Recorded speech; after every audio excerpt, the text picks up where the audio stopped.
یہ سمجھنا ضروری ہے کہ گردے میں پتھری بنتی کیسے ہے۔ کیا کام ہے گردے کا؟ گردے کا کام ہے ویسٹ کو ریموو کرنا، بلڈ کی ڈی فلٹریشن کرنا۔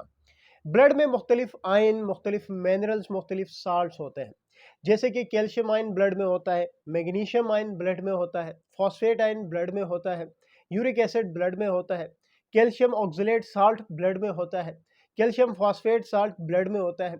جب یہ ایکسٹرا اماؤنٹ میں، یعنی جب نارمل سے زیادہ اماؤنٹ میں پائے جاتے ہیں تو کڈنیز جو ہے، گردے جو ہے، اس کو فلٹر آؤٹ کر رہی ہوتی ہے، لیکن کسی وجہ سے یہ سارے سالٹس، آئنز، منرلز جا کے گردے میں جمع ہو جائے، ایکمولیٹ ہو جائے، تو اس کے ریزلٹ میں کڈنی سٹونز بنتے ہیں، یعنی رینل کیلکولائز بنتے ہیں۔ تو کڈنی سٹون کچھ اس طرح سے بنتے ہیں۔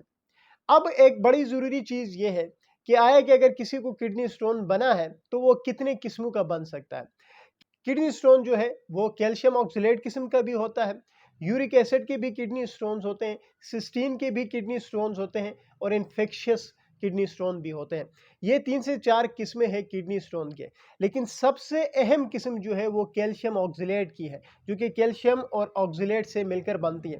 جب کیلشیم اور آکسلیٹ آئنز کمبائن ہو جاتے ہیں تو ایک کرسٹلز جب کمبائن ہو جاتے ہیں تو یہ ایک ہارڈ سٹرکچر بناتے ہیں۔ اس ہارڈ سٹرکچر کو رینل کیلکولائی یا کڈنی سٹون کہا جاتا ہے۔ 70 سے 80% جب بھی گردوں میں پتھری بنتی ہے تو وہ کیلشیم آکسلیٹ کی بنتی ہے۔